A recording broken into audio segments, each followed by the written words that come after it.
Yo, what is good, everybody? What's going on, people? What's popping? What's popping? What's popping?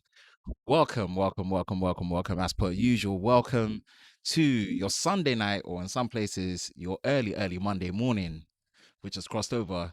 Tech and Chill Show Unplugged. I'm your host, Ben, from the Lover of Tech channel. We are locked in. We're going to go through a nice live stream slash podcast of your weekly dose of the free topics of the things that's been happening this week in tech. And we're going to be live streaming tonight and going through the motion and seeing what's good with it.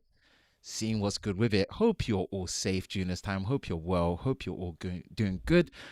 And hope you're all blessed during this lovely week into the last week of February. And we are going into the third month of the year. Oh, man.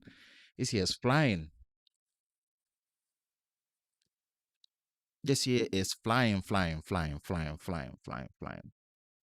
Hope you're all well. Hope you're all good. Hope you all liked that intro. Hope the intro music came through. Let me just make sure that I'm not getting any other feedback that's coming through. Yeah. Transition to the second cam. All right. The audio is not echoing, right? What I need to do, I need to put the chat. Pardon me. Live streams can never ever be live streams without some technicalities. You get me? Ooh. I need to put the chat so you lot can see the chat while going. Yeah. There we go. Transition to this chat. We should be able to see everyone here within the chat. Yeah. All right, cool. What's good, George? George, Snappy Tech fam in the house. What's good, bro? Hey, man. Hope you're doing well.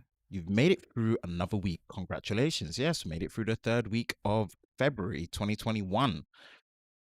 Yeah, we're just setting up. Mr. Max, younger like Max. What's good, Max? Good to have you on the stream. I think it's your first time jumping on the jumping on the Tech and Chill show Unplugged. So welcome, Barry Johnson, as per usual, man. Just got the notification. Yes, tech for your needs. Hello. Yes, Gary. Yes, guys, are Fox Tech in the house. Midnight chill stream. Why not? You know it. We're gonna go through the motion, man. You know how we do. You know how we do.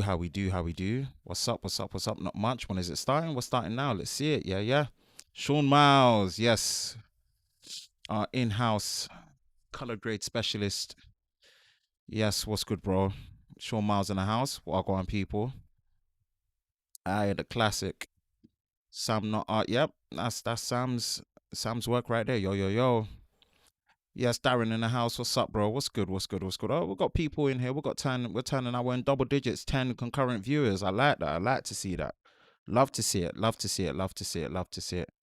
Everything is perfect. I hope everything's perfect. One thing I get paranoid about is the lip sync. So please do check to make sure that the audio sync to the video is coming through nicely. Everything's perfect. Hi, Ambient City. What's good? And we are live. That one I get from Viper, but I can't do it like him, man. He does it with bare energy. Almost midnight in the UK. I had work today. Usually I prefer to try and do these Tech and Chill live streams 8 p.m. GMT, Greenwich Mean Time, UK time. But when I got work in the evening, man, from like late afternoon into the evening, kind of eats in. But the show must go on. The Tech and Chill show is back, so I'm keeping it consistent regardless. So the show must go on. I hope you're all blessed. I hope you're all safe. Should I wait for the iPhone 13s? It depends which iPhone you have right now. What's good, Jermaine? I've got the S10 Plus. Oh, just wait. Just wait. S10 Plus should be fine. Audio and video in sync. Hey, man. Yes, people. So we are plugged in to your Sunday night Tech and Chill show. Again, I'm your host, Ben, from the Lover of Tech channel, and you know how we do. We are live tonight. We're going to be talking about 3 topics, and you've seen in the title, man. Essentially nothing. What does essential nothing or essentially nothing mean? We're going to go into that. We're going to talk about that, man. That's going to be another interesting hoo-ha-ha comment and topic for tonight. Blackmagic Pocket Cinema Camera 6K Pro. Blackmagic put the Pro in the Pocket Cinema camera. What does Pro mean now for the Pocket Cinema camera 4K? No, actually, Pocket Cinema camera 6K. We're going to talk about that as well. And another concept release from the Mi team with Xiaomi. Right. I don't know too much about this one, but we will talk about it. News was a bit scarce, but that's just one that caught my eye the most. So we're going to run through that. We are going to run through that. But before you do, this stream is brought to you in crispy 4K UHD. So you know what to do. When you're on the YouTube app, man, what seems to have happened with Android finally, imagine iOS has had this for a low key a little bit. With the Android devices, no matter what the screen resolution that you have, if you've got the most up-to-date YouTube app that's supported on your Android version, I believe 9 and above, you should now be able to get higher than that screen resolution. So you should be able to get the maximum 2160p. This stream is streaming in crispy 4K UHD. So click that gear icon, select higher than 1080p, 1440p, or click 2160p 4K UHD. Yeah, baby. Yeah, baby. So this is as crispy as you're going to be getting, man. Sharpest quality that you're going to be getting on the net. And I hope you guys enjoy it with the best audio quality possible. So we're going to run through that, man. If you're on an iOS device, you should be able to get that with iOS 14 and above. So click it. And for the best viewing experience, man, listen with your earphones. If you've got speakers and you've got good ones, listen with that as well. And on desktop, if you've got 4K display, 4K UHD display, definitely, man. Click that gear icon, Google Chrome and Safari, select 2160p 4K UHD. Oh, baby. Let me grease up the lips, make sure that they ain't dry. Gotta look presentable before Adrian gets on to me.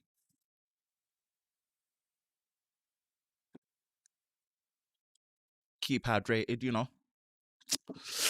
Whoo! How are we all doing tonight? Let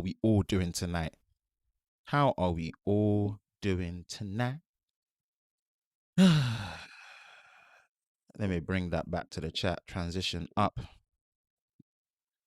And what we got here?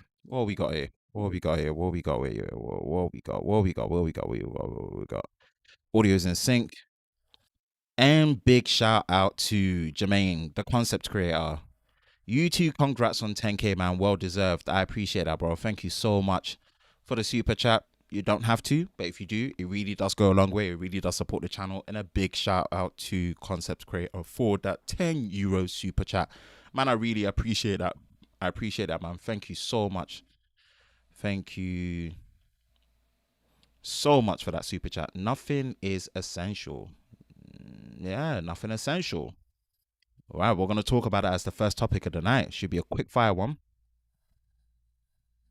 Elvind, A from Norway. Yes. Nice one, man. What's good, bro? I got to throw out Eric Draymond. I got to throw out a congratulations to while I'm here to hit a big number. Yeah, man, bro, I appreciate that, man. You've been one of the long-term subscribers on the channel, man. I appreciate you showing that support as well, man. Big up to you. Yusuf Tatwani. Hello, I'm a big fan. I appreciate you, man. Thank you, Yusuf, for being on the channel. Thank you for coming through on the live stream. Big shout out to the live squad, man. The live squad. Yo, you guys are showing up. 16 concurrent viewers. Man, I like that. We're going to get this stream started with the first topic soon, man. We're going to get into it. Yo, how Barry, are you doing? Matthew's Tech Corner, what's good, Matt? While you're on the camera topic, no, we're not on the camera topic yet. Don't get ahead of yourself. Do we still think there's a point in getting the FS? I know the whole FS series is gonna get a refresh. Sony are just going through FX right now because they care a lot about full frame. The FX series will get a refresh, but we'll talk about it after. Let's not jump the gun. Chilling, Eric. Hope you're all well and good. Ooh, big up to you lot, man. Shout out for the early super shout, super chat from Jermaine. Live squad are looking wavy. Let me hit that record button and let's break it down. So big up to the live squad. Thank you for everyone that's live in the chat. I've hollered at all of you now. I appreciate you all that come, ladies and gentlemen, that really hit that notification bell and really see and rock out every Sunday for the Tech and Chill stream. Shout out to the replay crew as well. Big up to the replay crew. The replay crew, you all are amazing to take the time to watch these streams back. These streams usually consist of 3 topics during the week, a mix of the mobile scene as well as obviously the camera scene, which I really love when it comes to cameras related to video production, as I'm more video orientated for not just the client work, but predominantly the YouTube videos and the interwebs that I do. And I do understand that even with the replay crew, an hour, it does take a bit of time. I try and make sure that the audio quality and the video quality is of the highest standard to make sure that it's worth your time when you're rewatching it, you know. But for those that can't, you do have the return of 1, 2, the cut down. The cut down series has come back. Better than ever, stronger than ever, and it's basically a highlight reel series throughout the week that I post of each individual subjects that we go through with the original Tech and Chill live stream. So that should be easier to digest. Make sure you hit that subscribe button, like, and also hit that notification bell so you don't miss out on every part of the cut down series. There's a playlist in the description below, as well as a playlist in the description below for all the previous Tech and Chill live streams as well. Without further ado, let's get this party started. So, we are going to be talking about first topic, you know. First topic, you know. First topic. And that first topic is nothing. We're going to talk about nothing. And maybe there might be something to talk about this time because essentially, first pun, nothing is essential, or we have essentially nothing, or is nothing essential? Ooh, it looks like there's been some unraveling and some behind the scenes business that has come to light about the acquisition of the name, the company, the trademark that is Essential, the technology mobile company that was birthed by one of the founders and the creators of the Android operating system, Andy Rubin. We're not going to get into the topic of obviously Andrew Rubin and what happened with him and all that stuff, no. But we're going to be talking about the acquisition now of Essential with nothing. And if something is going to come out of that. Oh, the nothing puns are just so much fun. They are just so much fun. This is very, very interesting. And this is very left field, but also very telling of what we could expect from the people over at Nothing. Ooh, okay. Let me load up an article. Let's look for an article to load up.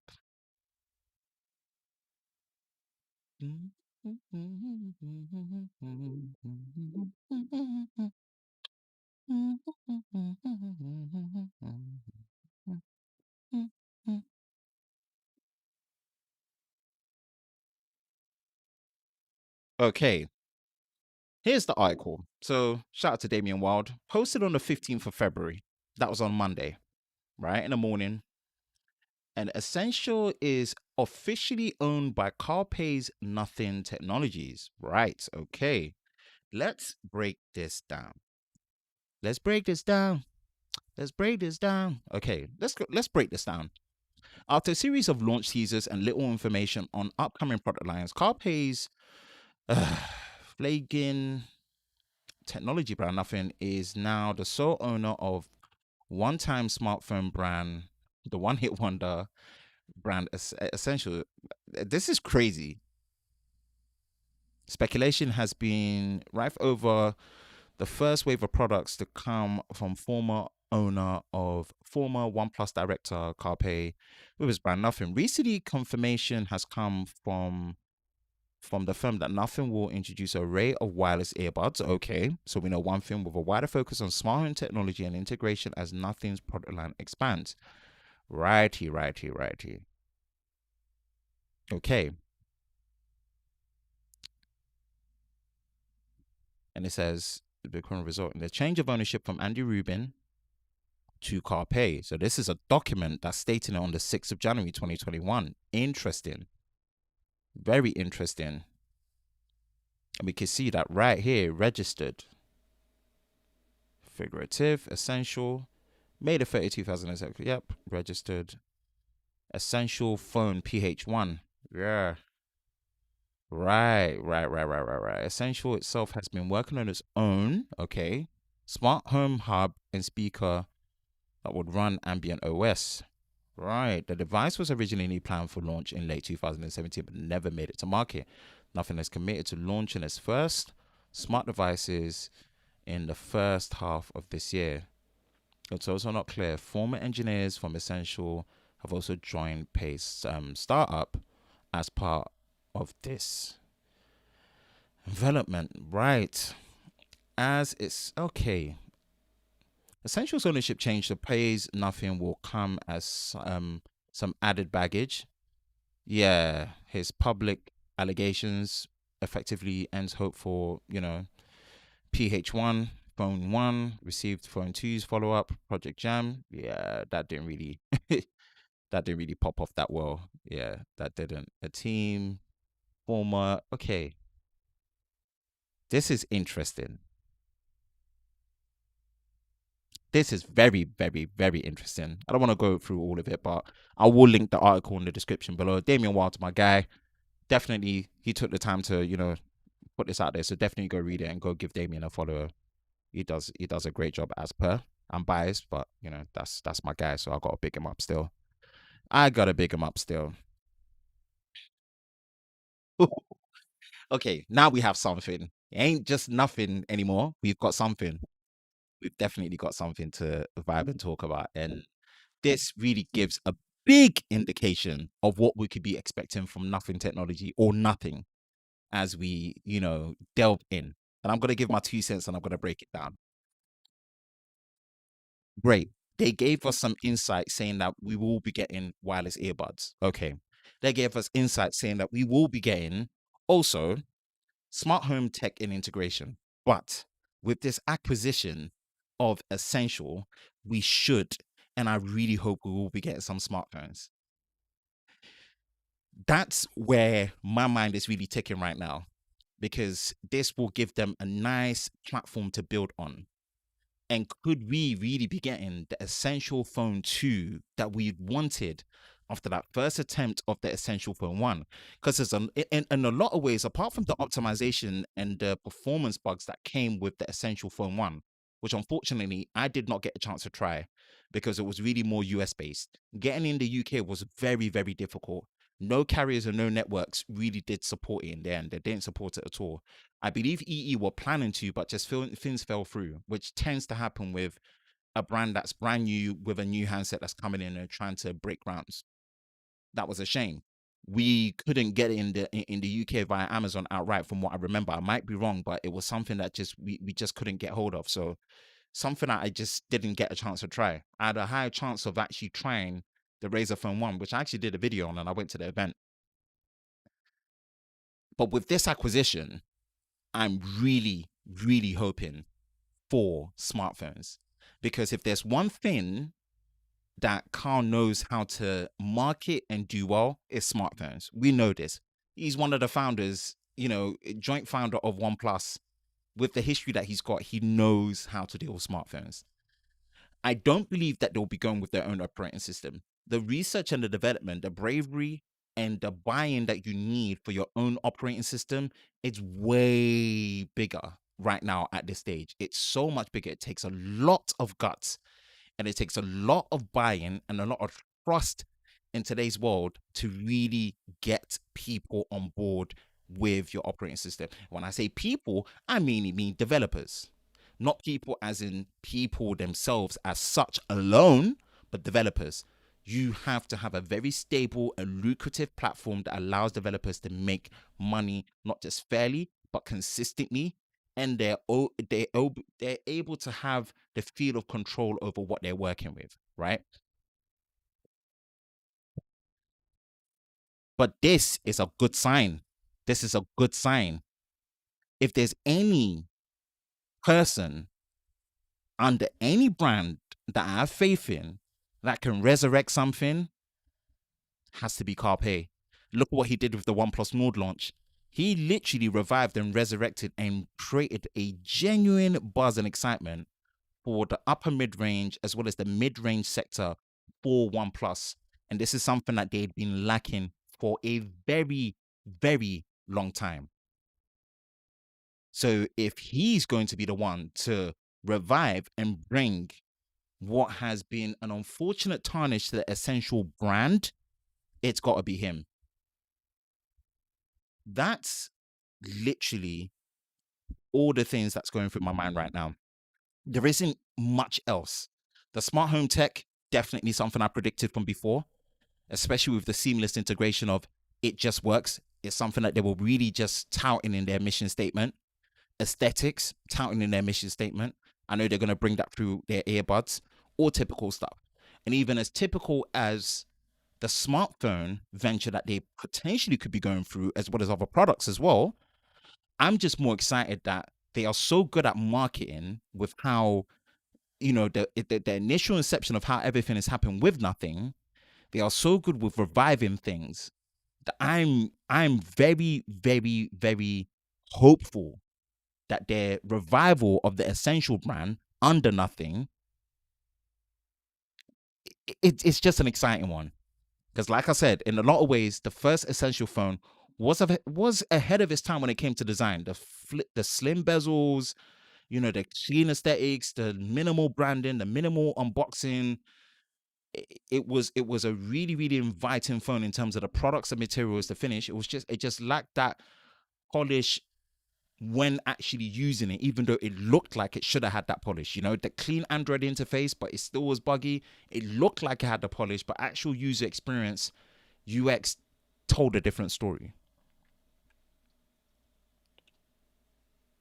But this is pretty much down. Nothing is essential, or there's essentially nothing to talk about right now until we see some stuff. And that's my 2 cents on the acquisition of nothing with Essential. Let's go into the comment section. Transition in. And let me catch up with the people thems. Oh, okay. Let's see what I Let's see what I Live squad, yeah. Oh, sorry. Hello. What are you making the S21 and S20 thinking of buying? Hey, listen. I'm still a small tech channel, man. I have to wait for these. I'm blessed that I'm able to receive these products in some capacity. I have to wait for these products to come in. It's not every product I can buy, so just be patient with me. Essential. LOL. You kind of love to play on words that, with that pickup, essentially nothing. And what they are dropping some speakers, maybe a phone. Yeah. Nah, I like to have fun with it, man. That's what the Tech and Chill show is about. So it's about being unplugged. It's nothing essential to nothing. Yep. Michael Pepper Tech. What's good, man? I can't believe he left. I can, trust me. As someone that used to work for OnePlus, I can believe he left. Trust me. My guy wanted to leave for a while. That's all I'm gonna say, and good for him. What do you reckon nothing are gonna release, Ben? Sort us out the inside info. I don't know as much as you think, I don't know nothing. um I wonder what OnePlus is essential to nothing. With this payoff. uh 1 plus pH1 minus equals pH. Yeah, it's true actually. Ben, All I'm thinking about is smartphones. I want that. I trust me. I think we will get the essential phone 2 that we deserve, and with the touch of nothing branding. Trust me. I think the hype is real. The hype is so real. I would love a nothing essential phone 2.0. Bring it on, Carl. Carpe. If you're hearing this, resurrect it. Do your thing. Come on now. Bring that magic of your marketing and your excitement and the hype that you bring. Do the thing. Waiting for it. Come on now. Cheese. Morning, Ben. Yes. What's good, Chris? Welcome. Just pulling through. Wanted to say hi. Cheers. Yes. Zach Talks Tech. What's good? Elvin. I bought 2 essential phones on Amazon and I still have one left. I sometimes use it as a second device. Love the design of that phone. I think the design of that phone was ahead of its time. And it looked polished, but the user experience of it lacked polish until I believe a lot of software updates that it went through. Mateo, hello, hello. What's good? The story of Essential, great idea, poor execution. Yeah, I'm confident Carl will come up with something original. 100%. 100%.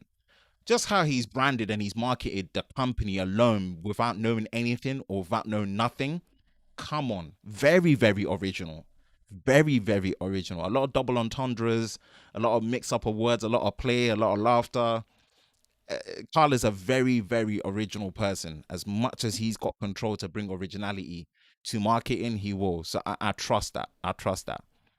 You just reminded me to install Lineage OS on mine. Okay. Yo, what's good? Yes, what's good, Colin? CH Gadgets in the house. Essentially nothing PH2. Yeah, yeah, yeah. Hey, Miles Somerville in the house. What's good, Miles? Welcome, welcome, welcome, welcome, welcome. I hated using the essential phone, but I think Pei is the perfect guy to helm the successor. He absolutely is. And this is the sad thing about the essential phone 1. It really did look polished. I still believe the design, the materials, the minimal packaging, the clean aesthetics was way ahead of its time. But unfortunately, because it looked like it had a very clean and uninterrupted version of Android with the specs that it was packing, you were expecting it to behave well. But from what I understood from everyone that used it, the user experience and the polish, it was very, very buggy, very unstable, and the camera experience and the picture processing was not that great. Was not that great. I know it went through a lot of software updates and revisions, but I believe it's like the first impressions. Once you get that stigma, it's kind of hard to shake off, especially when you're trying to break ground first. Yeah. So put MSD on that thing and I call it, yeah, nothing pay. That would be essential to those that made Samsung move it mad. Yeah, no, that's a good mix up there, Michael. Wow, we've got 22 concurrent viewers. You lot are showing up. Keep sharing that link. Your Sunday night tech and chill show, Unplugged. We've knocked out the first topic. We've knocked out the first topic. Um, I've got to say, after some software updates, it did turn out to be a good phone, and that design was well, yes. And that's the sad thing. Sometimes you've got to get the software and the user experience 90% right from the jump, so that the last 10 to 5% can be forgiven based on software updates. Not when 60 to 70% of it is right. That's still a predominant amount where even the normal user would notice just basic things just not running properly. App crashes, like native apps, like the camera crashing, things not load. It was terrible. It was pretty bad. Yeah, yeah. Tanner so lit. Tanner so lit. Yes, brother, like Tanner so lit. Yes, congrats on 10K. Apple took a penny. But you always got to cover the funny bars, man. I appreciate you. Yes, Tanner. Appreciate you for the super chat, my bro. Thank you so much. Thank you so much. Yes, what's good, Marco Quay in the house? We're here, G. Yeah, yeah. Yeah, yeah. What's up, stream? Back to the grind I go. Yeah, bro. Yeah, bro. As always, man. You're one of the moderators in the yard. Miles, I need to make you a moderator still. I need to make Miles a moderator. Yeah, I made Miles a moderator. The PH1 is still the buggiest phone I've ever used by a lot. Yeah, it's pure facts, my G. It's pure facts, my G. Bugs ain't the one. No one should be putting up with bugs where even just basic UX user experience is hampered. So yeah, this is your Sunday night tech and chill show. Remember, we are streaming this in crispy live 4K UHD. So if you're on an Android device, there should be an update to the YouTube app. So update it, and you should see the option when you click the gear icon to see 2160p 4K UHD. So select higher than 1080p, 1440p, 2160p if you've got the bandwidth, and enjoy the crispiest stream that you're going to be seeing on the interwebs tonight. Oh, man. So we are going to go on to the next topic. Now, this one, I don't know how official the news is with this one. So I say this, yeah. Take this one with a pinch of salt. Take this one with a very, very massive pinch of salt. Because this one is coming from an article that I saw. And I saw this posted up on Twitter. Xiaomi are back in. Xiaomi, man. Xiaomi are back in the news this week on the Tech and Chill show and the cut down. So they're in again. So let's transition through and see what this is about. This should be a quick fire one. This shouldn't be a long one, right? This Xiaomi Mi Mix concept phone is both a foldable and a rollable. Y'all know that I'm a foldable user. You guys know Z Fold 2. Can't wait for the Z Fold 3. So anything when I see rollable or foldable, man, I lean to it. Man, I get close to it. Man, I want to talk about it. Man, I want to see a bit more details, you see me? So this was an article that rolled up. And let's talk. And let's see what's good. This is from AndroidHeadlines.com. I'm going to fire through this quickly because I believe this could be fake or this could be legit. I want to think it's legit because Xiaomi like to show off things that they don't necessarily bring out, but they want to have fun and just be swaggy with it when it comes to crazylicious smartphone concepts, which I'm vibing with. I have no issues with. I like to see that. It's almost like the concept cars that you see in the car industry.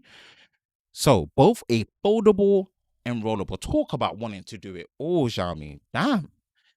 A Xiaomi Mi Mix concept smartphone has surfaced online. This one is actually both a foldable and a rollable. The concept comes from Weibo, from an account called Technology Circle. This futuristic Xiaomi Mi Mix concept phone is a foldable and a rollable. Okay, again, take this with a pinch of salt. Some people get excited. People are really good at Blender, Photoshop, all of the jazz, VFX. Bear that in mind. There are several images to check out in the gallery below. The concept is yet to be quite unrealistic here, but it's also interesting. Again, piques my interest when I see foldables and rollables. This phone is both fold, scroll, and you can even see the hinge at the back. From the expanded form, it rolls down to a compact form. You want it to smaller, you can also fold it to extremely narrow form. Okay, in its narrowest form, it reminds us of the Essentials unreleased remote controller looking phone, the Jam. Right, okay, here's what we're looking at. Compact format, standard format, wide format. Yay, okay. Hey, damn. Okay, having said that, the phone is also using an under-display camera. These bezels are quite minimal above and below the display, while the side bezels. Okay, right, let's try and see where we can look at some of the images, and we'll go back to that. Right, this is interesting. Oh, again, take it with a pinch of salt, grain of salt. How much salt quantity that Salt Bay and all of that. Mi Alpha P. I don't know if that's what it's called. This is crazy. Look at that. Now try stay away from leaks, renders, rumors. But occasionally, sometimes I like to dabble because something interesting, it interests me as much as this. I like to see it because I'm all in for the future of all the versatility of folding devices, whether it's folding screen devices, dual screens, rollables. I'm for what this form factor is about in the development of it. So when I see it, I get interested, and this looks wavy. Don't know why it's got 2019 though. Yeah, I would like to go back to. I would love to go back to 2019. Lord, take me back. It says a new Mi Mix branded smartphone is coming this year. A new Xiaomi Mi Mix phone is coming this year, though. Xiaomi's executive confirmed it. We still don't know if it's going to be called a Mi Mix 4 or not, but it's possible. The phone's design is still a mystery. I love a mystery. Xiaomi still hasn't released a foldable smartphone, so who knows? The upcoming Mi Mix device may end up being a foldable, which I do hope so. It's also possible that Xiaomi may launch completely new lineup for its foldable, so we'll see. More information will likely surface.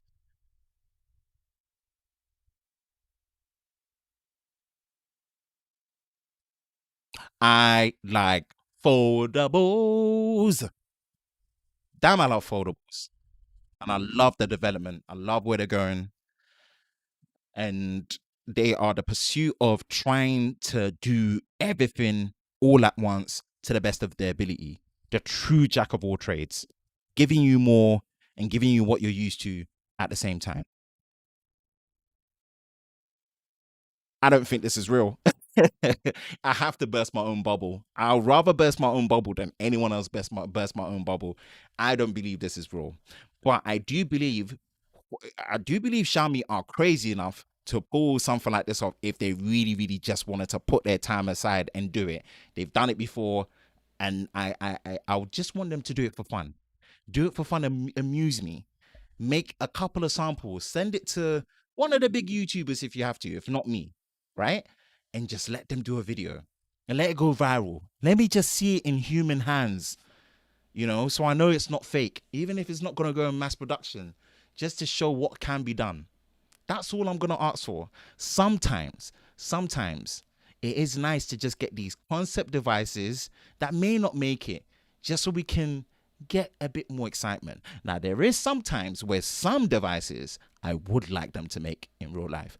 Case in point, CES 2020, before the whole madness and whatever situation we're in right now kicked off, OnePlus showcased electrochromatic glass tech that basically had variable NDs at the back of the camera. It looks so sick. Stuff like that. I want to be seeing that in future phones. The partnership with McLaren, I know it's over, but the OnePlus Concept One, I loved that design. It was so unique and it was so buff with the papaya orange leather with the chef's kiss. So yes, I'm bursting my own bubble. I don't believe this is real. I think someone's just going excited. But as someone that is a big fan of foldables and rollables and any form of foldables in terms of the developments of it, when I see something like that, I know it's probably a rumor. It's probably fake. It's someone getting too excited. But I just want to see it. I can't help it. It's the bait. They bait me in. Bait me in.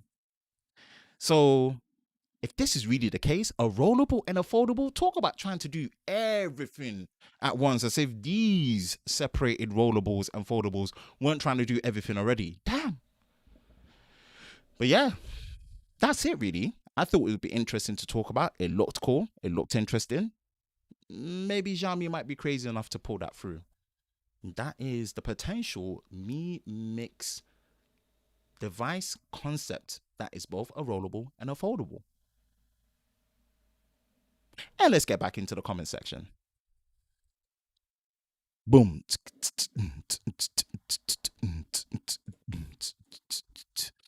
Okay. What's up? The stream's back. Thank you for reminding me of the 2160p 4K UHD looking good, bro. Yeah. Bringing you the crispiest stream you're going to be seeing the north of this side at this time. Yes, sir. The concept does not look pleasing to the eye. I think it does. I think it looks swaggy. I think it looks hella swaggy. I love the look of it, man. I think it looks sick. Keen to see what Apple can do in that world, OG, of the foldables. Apple will take their sweet time, but we'll see what Apple can do. We'll see what Apple can do when they decide to, actually jump on it. But Apple really likes to just take advantage of the second mover's advantage. That's it. They're not. Apple are not, apart from system on a chip and designing great powerful and efficient system on a chip. Apple are just not hardware innovators anymore. That's not their thing. They're going more as much as possible into a service driven lifestyle company. I don't see them as hardware innovators, and they are the ones that drag their feet when it comes to hardware innovation, especially when it comes to design aesthetics. So I don't see I don't see Apple rushing anytime soon to get it in. Tech Love and Mama, thank you. Hi, and congratulations on 10,000 subscribers. Thank you so much. I appreciate you joining the stream, and thank you. I appreciate that big time. Thank you very much. Thank you. Jason C, Mr. Just Saying in the house. Ben, what's good? Congratulations on 10K and the success. Thank you so much. Thank you for the 10K. Success is still relative for me. Like Kobe said, job's not done. Job finished? No, we ain't done yet. I think we ain't done yet. But thank you though. I appreciate it. Yeah, they definitely like to take their time in the hardware innovation. I don't even think Apple care about hardware innovation. Hardware is just a commodity. They really are thinking of just innovating software wise and integrating and hooking people in to the Apple ecosystem. That's Apple. I think no one should be looking. I guarantee you, Apple will drag out the notch design easily for another 2-3 years, and no one will bat an eyelid. No one will care. They will just get used to it because they know they can get away with it. It's just a massive cost and reduction to research and the development, trial and error that they don't have to go through, and that's Apple in its element right now. So I wouldn't look to them for hardware innovation. Yeah, yeah, yeah, yeah, yeah, yeah, yeah, yeah, yeah, yeah, yeah, yeah. Yeah, yeah, yeah, yeah, yeah, yeah, yeah, yeah, yeah, yeah. All right, last topic. Last topic. And we're gonna get into some camera talk, man. Camera talk. You know what I mean? I like me my camera talk. So we're gonna break it down. We're gonna break it down, and then we're gonna shift gears into camera talk. And as for camera talk, we are gonna be talking about the Australian company Blackmagic Design with a very, very, very unexpected, but I feel like much needed announcement of the Blackmagic Pocket Cinema Camera 6K Pro. And you know, when you throw pro in there, you got to back it up in some capacity.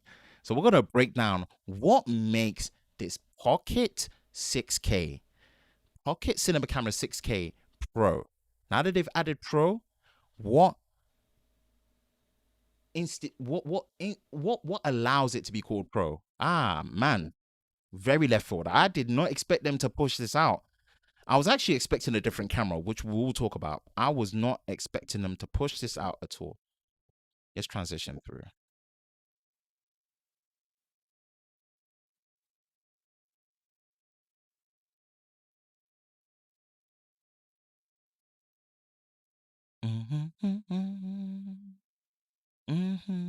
Okay.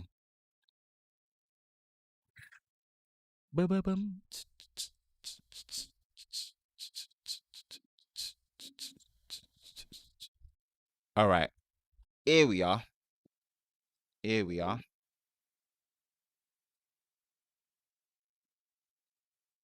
Blackmagic Pocket Cinema Camera. Next generation for handheld digital cameras.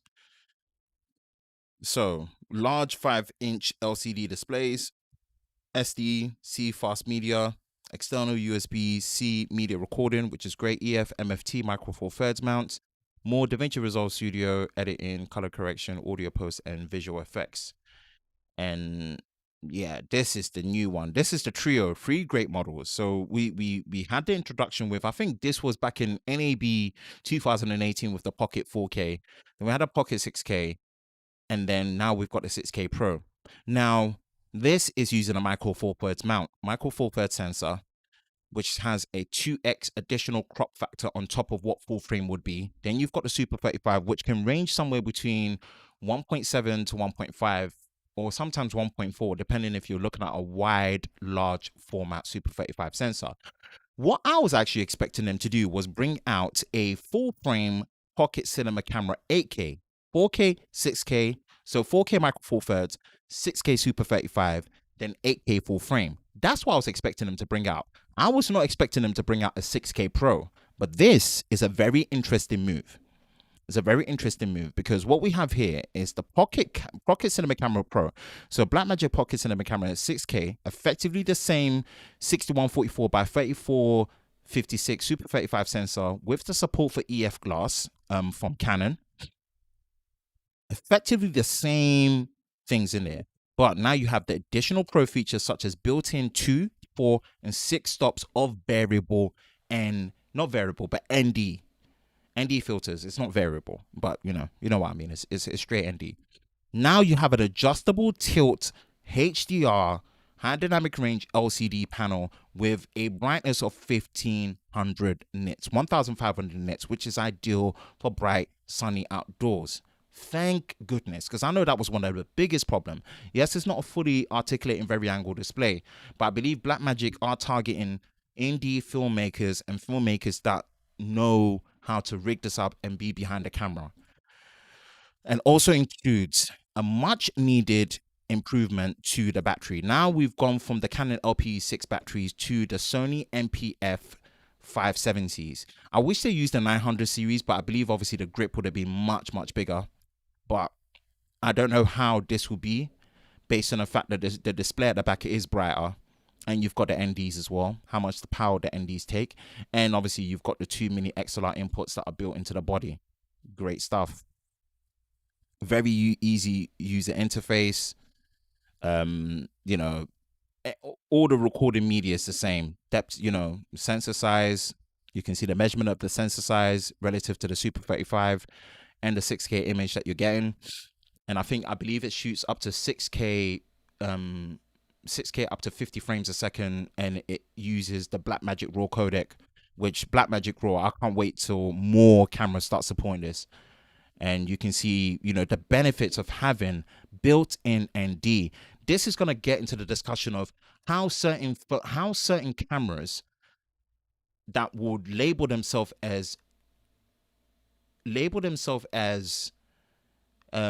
cinema cameras, I believe, do need to have, to a certain extent, built-in NDs. It does make a difference in really separating from what traditional mirrorless hybrid cameras have, and moving into like a dedicated video / cinema camera use.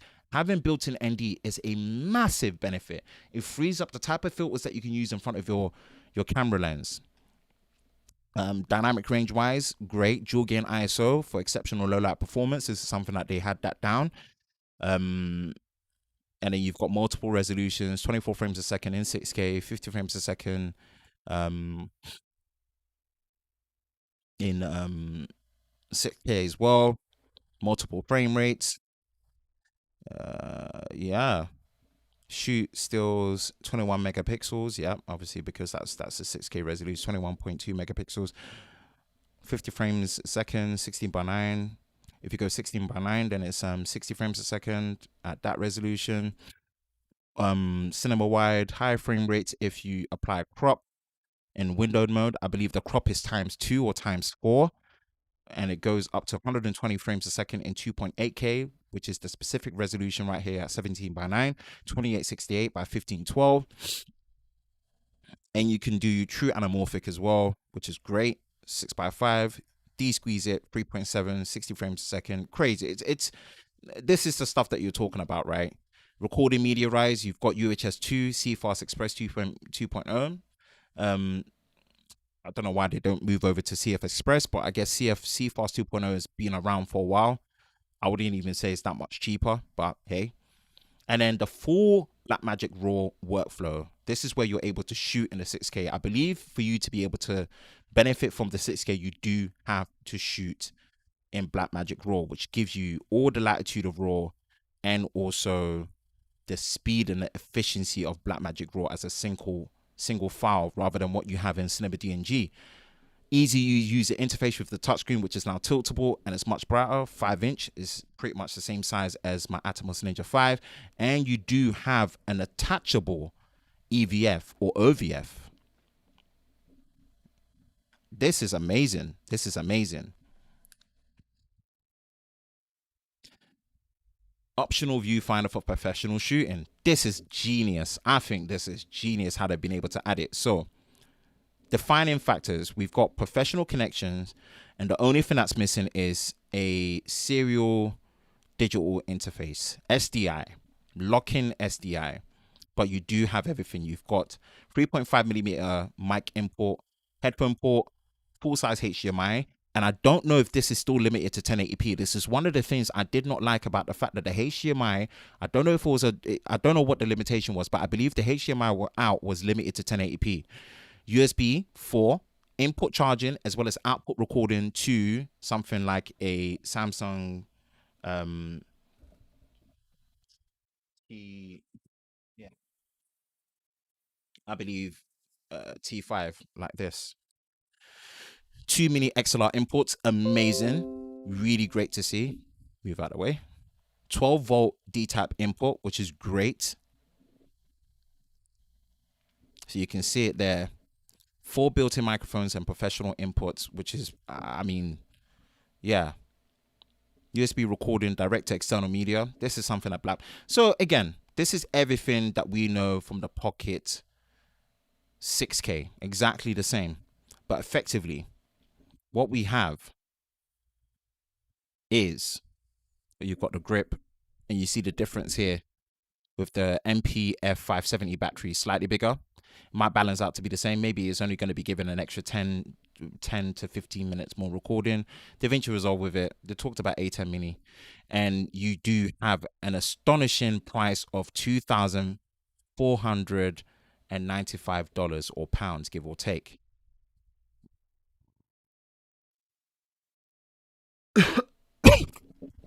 Let's see how much that translates to in pounds. I'm going to go all the way down, and I'll give my thoughts on Blackmagic's direction.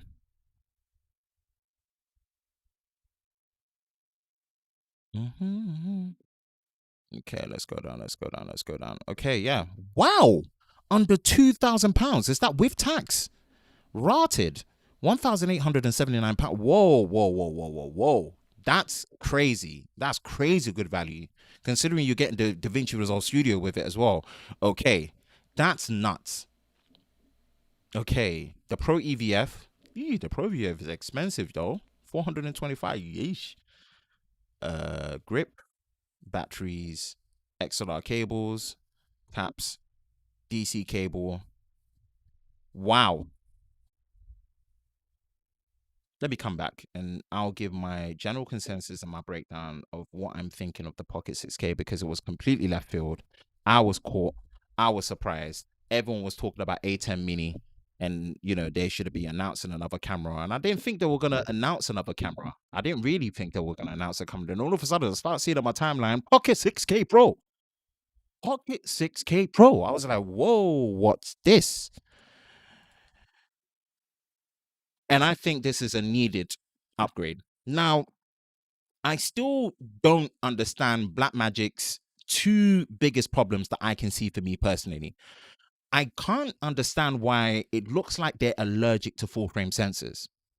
I'm not really bothered as much, but with how much full frame is coming up and being developed on, they seem, I don't want to say stuck. Maybe it's a bit unfair to say stuck, but I was expecting a full frame Pocket Cinema camera 8K. Like I said, 4K micro four thirds, 6K Super 35, full frame 8K. 8K is the new buzzword, but I feel like 8K will have a lot of relevance going down the line. Me personally speaking for myself, especially with what they did with the Ursa Mini 12K, being able to shoot 12K at 60 frames a second with how it behaves. I was expecting them to utilize a new full frame, non-Bayer pattern based sensor that can do 8K up to 50 frames a second to really showcase that, yeah, well, about that life when it comes to true video. But this is also a good move. Another thing I'm point and concern, and I know this is going to come from our autofocus is just for photographers and real videographers don't need autofocus. Please be quiet. Go sit somewhere in the corner. You don't depend on autofocus, but it's a clutch additional feature to have. The development companies like Sony and Canon have done to integrate that into the refresh of their cinema line, or for as long as they've been doing it in their cinema line, especially with Canon, and with the refresh of all the FX cinema cameras that are coming out with the implementation of continuous autofocus, it begs like you kind of do have to start considering that. So not having any form of continuous autofocus development, heck, even Red with the Komodo 6K have developed some form of continuous autofocus as a first generation attempt from their side that they're going to develop going on. So it's not a deal breaker depending on the shoot that you are with Blackmagic cameras. So I don't want to get into this rabbit hole, but it's just a point of concern of mine. But apart from that, built-in ND filters. Thank you, Blackmagic. This is such a good look. Built-in ND 2, 4, 6 stops. This is unbelievably. This is such a clutch upgrade.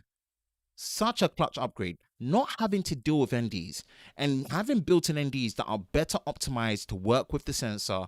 It's at the back of the lens. You don't need to worry about bringing so many different ND filters, step up ring, step up down, and the quality is never going to be the same as built-in NDs. Never going to be the same, ever. Even the most expensive ones. That level of stress being taken away to have built-in NDs really defines and separates it away from your traditional mirrorless hybrid cameras or your wannabe video cameras. This is such a good look. Thank you for also listening and bringing at least a tilt display. Again, at that body size, I keep saying it. Why are more companies just not copying the Panasonic Lumix S1H display? That's all I keep saying. Both great for gimbal and also great for self-shooting. But at least you've improved. You listen to the fact that the brightness wasn't great. As much as the touchscreen and the user interface on your cameras are phenomenal, not being able to have any control over how that screen moves was a bad thing. You've improved it a lot more. Well done. And you've kept the same 5-inch display size at 16:9, which is phenomenal. And also your battery life, which I don't believe is going to be miles better than before, where we're getting over 1 hour on continuous record. But listening with people that maybe potentially bought the grip where they had to use the LPE6 battery for the internal, then they used the Sony MPF 570 for the battery grips, it's very confusing. It's very, very confusing. So taking that out the way. Now, Blackmagic Raw. We need more non-linear editing systems to really go across with it. Blackmagic, obviously, you've got DaVinci, as well as Premiere Pro, which I believe now officially supports it, unless it still needs a plugin for Blackmagic Raw and for the Final Cut Pro users, and also other camera manufacturers, because this is I know some people might say it's the poor man's Red Code Red, but I don't believe so. I believe Blackmagic Raw has a level of efficiency and control that we wanted from Raw, especially with the compression technique, the compression ratios that you can put through to manage your file size to the point where you can record Raw on your SD card and have a lot of latitude with all the things that it showcased, from auto white balance, from your white balance in check, your tint, your ISO, so much control after the fact. But yeah, it's, you can manage your storage size and what media and what medium you're recording to. But this is great. Under £2,000, and then having the ability to add an additional EVF if and when you need it. That level of accessibility is great for when you want to fly it on the gimbal, you want to rig it in a certain way, or you want to go completely handheld. This is a good look. Bar even the concerns, the price is going to make cameras like the C70 shake in its boots. Not because the C70 is a bad cinema camera, no, but things like internal RAW, the battery improvement, and also the screen, the size of it, but mainly because you're shooting that internal RAW with it, and the price to be able to have it so low to rig up and still undercut the price. Yeah, that's a left field move that is shaking up, where it's like, we know our shortcomings, we're going to accept our shortcomings, but what we're also going to do is make it worth your while by giving you outstanding image quality, true cinema grade image quality, true raw workflow. but with an ease of use that you've not experienced with Raw in a very, very long time, if not at all. And built-in NDs. Might have stolen the thunder of the upcoming Sony FX3 low-key, because from what we've heard, it's going to be missing stuff that's going to make it questionable and suspect. Blackmagic Pocket Cinema Camera 6K Pro. I believe the Pro is worthy of its name. And in the UK, that's including tax, and it is truly £1,879. Boy, wow. I even want it for no reason. Not for my shooting style completely, maybe for client work. But wow, well done, Blackmagic. This looks interesting. Not perfect, but it does look interesting. Those are my thoughts on a Blackmagic Pocket Cinema Camera 6K Pro. Let's get back into the comment section.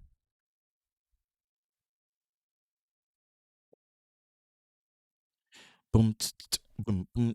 Hey, we're just over 1 hour, 5 minutes. So that's going to be wrapping it up. So let's go through the comment section and see what going on. Yay, you lot fired up a little bit still. Apple has let others deal with all the issues, come in and perfect it in their own way. Yeah, it's true. Yeah, they definitely like to take their sweet time for hardware innovation. Mister, I'm just saying in the chat, yes. Oliver Reese, what's good here, brother? Only recently found your videos. Big fan, thank you. Of your honesty, the relaxed atmosphere, and the informative reviews. I appreciate it, man. Thank you. Your reason why I got the Google 4A, which I love. Big up to you, Tangra. Thank you, man. Thank you. I appreciate that. Thank you for being on the channel, Oliver. Thank you so much. Much appreciated. And glad I was of help with your purchase decision, which I always aim to do. Yeah. It's just business at the end of the day. Yep. Congrats, man. This is just getting started. Yeah, man. Thank you. Thank you, Matthew. The cinema camera looks great. Jason C. Matthew's Tech Corner. The 6K Pro reminds me so much of the 5D 5. Yeah, it's still got that DSLR body. That is one thing I wish they did change. I wish they did change the form factor. I wish they went with a more kind of, video camcorder not horizontal, but more vertical, box shape rather than that DSLR wide, Yeah, I wish they did change their body design personally. Sony ZV-1 has a built-in ND filter and is a great point. Has the ZV-1 got built-in ND? I know one of the older RX cameras did, but I don't know if the ZV-1 does. If it does, then great. Great, that's amazing. Maybe it's a cost issue why they use Micro Four Thirds. Well, they use Micro Four Thirds and Super 35. Yeah, I mean you can put everything down to cost, but again, I'm good with Super 35 for video. I shoot on Super 35 sensors that you're seeing on the stream, XT3, XT4. But I'm just saying, I was expecting a full frame 8K pocket cinema camera for some reason. That's just me personally. I use autofocus every day because it's so reliable for my walking and talking head day. Yeah, we can't afford to hire a second person just to pull focus. Look, I think the development of autofocus for video, it's relevant, it's justified, it's important, even at cinema camera level now, personally. So as much as Blackmagic can justify, especially the price that they put, I do believe that they do need to start implementing the first generation continuous autofocus and start building from there. That's just my opinion personally. It does matter with the equipment that you use for your production work, yes. Organized mix. The 6K Pro is in a Komodo body. Yeah, I do believe they should have made something more boxy, less DSLR mirrorless hybrid shape. Personally, I think they should have changed the body design. That's adding another bonus to it. I believe that is something that they should have changed personally. And that's what I'm talking about. Yes. Right. Just so we can make it easy for the replay crew. That is it for your Sunday night tech and chill show. I hope you all enjoyed it. Shout out to everyone. Shout out to everyone that gave the super chat. Tanner, Concepts Creator. Shout out to everyone that was in the stream. Shout out to the live squad, man. You lot really showed up. I'm really glad the show's back. I can see you are all enjoying the rebranding, the restructure, everything about it. I'm enjoying it as well. And the show must go on regardless of what time it is. So we've got that in for the Sunday. And yeah, hit me up and watch out for all the videos throughout the week. And thank you again for amazing level of support with hitting 10,000 subscribers. I just love using this, man. I appreciate it. I appreciate it big time. It's amazing of you all. And thank you for building up the Tech Lover Squad, Team TLS. Love you all. Appreciate you all. I hope you're all safe during this time. Look after yourself. Stay blessed. I will catch you in the next one. Peace.